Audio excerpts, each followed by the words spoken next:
안녕하세요. 오늘의 주요 뉴스를 스케치해드리는 HTC 뉴스캐치의 타프로입니다. 6월 12일 목요일, 오늘도 거품없이 솔직하게 오늘의 미국 뉴스를 스케치해드리겠습니다. 먼저 헤드라인입니다. SNS 사용이 늘어나면서 우울증 증상도 함께 증가하고 있습니다. 개빈 뉴섬 주지사가 트럼프에 맞서며 대권 주자로 주목받고 있습니다. 미국이 중동에서 외교관과 군 가족을 철수시키며 긴장이 고조되고 있습니다. 미 합참 의장이 트럼프와 결별하며 푸틴의 확장을 경고했습니다. 마이크로소프트가 국방부 전용 AI 코파일럿을 개발해 기밀 분석에 투입할 예정입니다. 트럼프 지지자들이 노킹스데이 광고를 이유로 월마트 보이콧을 촉구하고 있습니다. 폴 튜더 존스는 내년 달러 가치가 10% 하락할 것이라고 예측했습니다. 유엔이 미국 분담금 미납으로 대규모 조직 개편에 나섰습니다. RFK 주니어가 백신 자문위원을 전면 교체하며 논란이 커지고 있습니다. 텔로미어가 짧을수록 치매와 우울증 위험이 높아지지만 생활 습관이 핵심 열쇠입니다. 지금까지 오늘의 헤드라인이었습니다. 오늘도 뉴스캐치를 찾아주셔서 감사드립니다. 오늘 첫 소식입니다. 이번 소식은 많은 학부모들의 고민과도 깊이 연결된 내용입니다. 어린이와 청소년의 SNS 사용이 급증하면서 우울증 등 정신건강 문제가 함께 증가하고 있다는 연구 결과가 나왔습니다. 이하람 기자, 이번 연구는 어느 기관에서 진행한 것인가요? 네, 미국 UC 샌프란시스코 의대 연구진이 발표한 내용입니다. 이번 연구는 9세에서 13세 사이 약 1만 2천 명의 아동을 대상으로 3년간 장기 추적 조사를 진행한 건데요. 이 기간 동안 SNS 사용 시간이 하루 평균 7분에서 74분으로 약 10배 늘어난 것으로 나타났습니다. 그리고 그에 따라 우울증 증상도 35% 증가한 것으로 분석됐습니다. 네, 아이들이 단순히 우울해서 SNS를 더 많이 쓰는 건 아니라는 점도 인상적인데요. SNS 사용이 원인일 수 있다는 분석이 나왔다고요? 맞습니다. 연구진은 우울한 아이들이 SNS를 많이 쓰는 것이 아니라 SNS 사용이 이후 우울 증상을 유발하는 방향으로 흐르고 있다는 점에 주목했습니다. 이는 원인과 결과가 뒤바뀐 것이 아니라 SNS 사용 자체가 정신건강에 영향을 준다는 중요한 단서입니다. 특히 SNS 내에서 발생하는 사이버불링, 즉 온라인 괴롭힘은 더욱 위험한데요. 이 피해를 경험한 아이들은 자살 충동이나 약물 실험 가능성이 2배 이상 높아졌다고 합니다. 사이버불링 외에도 다른 문제점들이 함께 언급됐다면서요?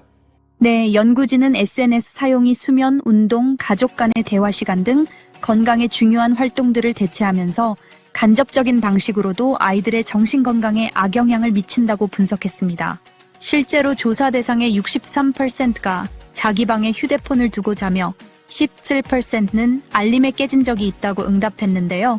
이는 성장기 뇌 건강에 치명적인 수면 부족으로 이어질 수 있습니다. 그렇다면 부모나 보호자 입장에서는 어떻게 대응하는 것이 좋을까요? 연구팀은 몇 가지 구체적인 조언도 함께 내놨습니다. 가장 중요한 것은 취침 전 휴대폰 사용을 제한하고 가족 미디어 계획을 함께 세우는 것입니다. 또한 부모 본인의 스마트폰 사용 습관이 자녀에게 큰 영향을 미친다는 점도 강조됐습니다. 가장 효과적인 시간대는 취침 전과 식사 시간대인데요. 이때는 가능한 한 화면에서 벗어나 가족과 대화하는 시간으로 설정해야 한다는 권고입니다. 무엇보다도 여름방학을 앞둔 지금이 바로 SNS 사용을 점검하고 조절할 수 있는 적기라는 점 잊지 말아야겠습니다. KTC 뉴스캐치 이하람이었습니다. 네, 디지털 환경이 익숙한 세대일수록 더욱 섬세한 주의가 필요한 시대입니다. SNS는 분명 편리한 도구이지만 어린이와 청소년의 정신건강을 위한 사용법은 반드시 따로 있어야 하겠습니다. 개빈 뉴섬 캘리포니아 주지사가 LA 시위 사태 이후 반트럼프 상징 인물로 부상하고 있습니다. 한때 당내 비호감 인사였던 그는 트럼프 대통령의 주 방위군 투입의 법적 대응을 선언하며 강하게 맞섰고 이로 인해 공화당 진영의 공격을 받았습니다. 트럼프는 체포 지지 발언까지 하며 압박했지만 오히려 뉴섬은 전국적 주목을 받는 기회로 만들었습니다. 뉴섬은 TV 연설에서 지금 민주주의가 공격받고 있다며 저항의 목소리를 높였고 이는 마치 대선 출마 선언처럼 비쳤습니다.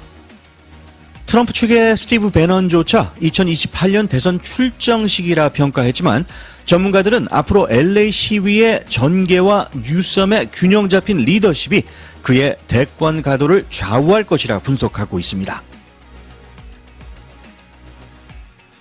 이스라엘의 이란 핵시설 선제 타격 가능성이 높아지며 미국이 중동 전역에서 외교관과 군 가족들을 철수시키기 시작했습니다. 트럼프 대통령은 이란과의 핵 합의 희망이 줄었다고 밝히며 긴장을 인정했고 국무부는 이라크 주재 인력 일부 철수를 승인했습니다. 미국과 이란은 이번 주 오만에서 6번째 직접 회담을 계획하고 있지만 이마저도 불확실한 상황입니다.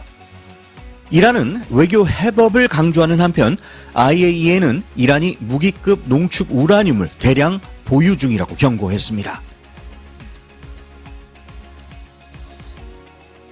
미 합참의장 데니얼 케이는 상원 청문회에서 트럼프 대통령의 주장과 결을 달리하며 러시아가 우크라이나에서 멈추지 않을 것이라고 밝혔습니다. 또 LA 시위를 외세 침공이나 반란으로 보는 트럼프의 발언에도 선을 그었습니다. 반면 국방장관 헥세스는 트럼프 입장을 대변하며 LA 외에도 군 병력 투입을 확대할 수 있다고 시사했습니다. 민주당 의원들은 헥세스의 군사기밀 유출과 문화전쟁 집착을 강하게 비판했습니다.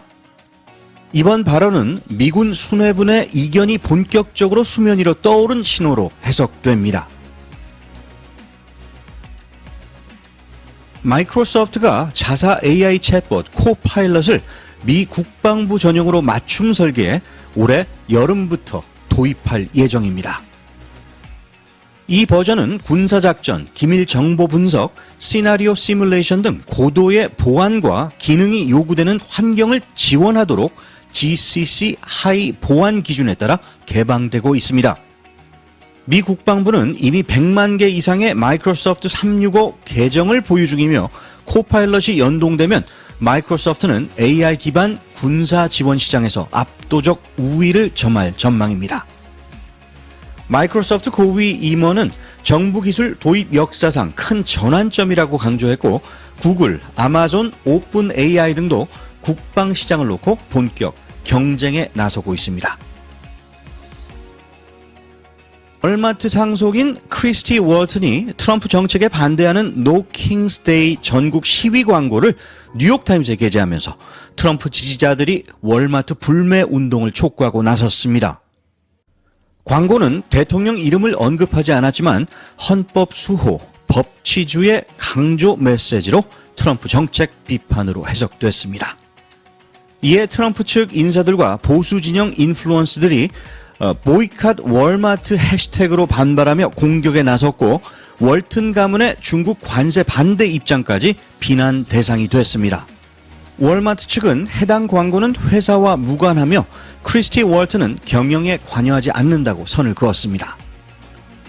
트럼프 대통령도 최근 월마트는 관세 부담을 소비자에 전가하지 말고 직접 감당하라고 경고한 바 있어 이번 사태는 기업과 정치 간 문화 전쟁이 격화되고 있음을 보여주는 사례로 주목받고 있습니다.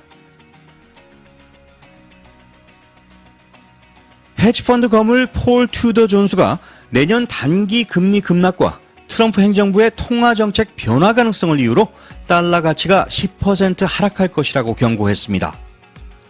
그는 연준이 금리를 내리면 장단기 금리차 확대로 인해 달러의 투자 매력이 줄어들고 트럼프 대통령이 비둘기파 성향의 연준 의장을 임명할 가능성도 달러 약세 요인으로 작용할 것이라고 분석했습니다. 현재 블룸버그 달러 지수는 올해 들어 8% 하락하고 역대 최대 낙폭을 기록 중이며 옵션 시장도 달러 약세 지속에 대비하고 있습니다. 정책 불확실성과 투자자 심리 변화가 달러 흐름의 핵심 변수로 떠오르고 있습니다. 트럼프 행정부의 분담금 미납 여파로 재정난에 빠진 유엔이 산하기구 통합과 인력 감축 등 대대적인 조직 개편에 착수했습니다. 유엔은 난민기구와 이주기구를 통합하고 여성기구, 인구기금, 에이즈 계획 등도 정리해 기능 중복을 없애고 효율을 높인다는 방침입니다. 사무국 직원 약 3만 9천 명 중 최대 20% 감축이 검토되며 일부 인력은 제네바, 뉴욕에서 케냐 등 저비용 지역으로 재배치될 수도 있습니다. 이번 개편은 약 7억 4천만 달러 절감이 목표지만 회원국 간 고위직 이권 문제로 충돌 가능성도 큽니다. 미국은 트럼프 대통령 지시에 따라 WHO, 유엔 인권이사회, 팔레스타인 난민기구에서도 탈퇴한 바가 있어 유엔의 위기 상황은 당분간 지속될 전망입니다. 로버트 F. 케네디 주니어 보건복지부 장관이 미국의 백신 정책을 자문하는 핵심 위원회에 기존 위원을 전원 해임하고 새로운 인물 8명을 임명했습니다. 이 중 일부는 코로나 mRNA 백신에 비판적인 입장을 가진 인물들이며 집단 면역을 주장한 그레이트 베링턴 선언 공동 저자도 포함되어 있습니다. 케네디는 객관적이고 이해 충돌 없는 전문가들로 구성했다고 밝혔지만 미국 의학협회와 소아과학회 등은 강하게 반발하며 상원 조사를 요구하고 있습니다. 이번 조치는 향후 미국 백신 정책에 큰 변화를 예고하고 있습니다. 하버드 의대 연구팀이 35만 명 이상의 데이터를 분석한 결과 텔로미어가 짧을수록 치매, 뇌졸중, 노년기 우울증 위험이 높아지는 것으로 나타났습니다. 특히 치매는 19%, 우울증 14%, 뇌졸중은 8%가 더 위험했지만 건강한 생활 습관을 가진 경우엔 이 위험이 크게 줄거나 사라졌습니다. 연구에 따르면 충분한 수면, 운동, 적정 체중 유지, 음주절제, 건강한 식단은 텔로미어가 짧더라도 뇌질환 발병 가능성을 효과적으로 낮출 수 있습니다. 전문가들은 노화가 시작된 이후라도 생활습관 개선만으로 뇌 건강을 지킬 수 있다면서 지금 시작해도 늦지 않다고 강조했습니다. 오늘 보낸 하루는 내일 다시 돌아오지 않는다고 합니다. 계속 남아있을 기억에 남을 하루로 가꾸어 나가시기 바랍니다. 뉴스캐치 오늘 소식은 여기까지입니다. 좋은 하루 되시기 바랍니다. 진행의 타프로였습니다.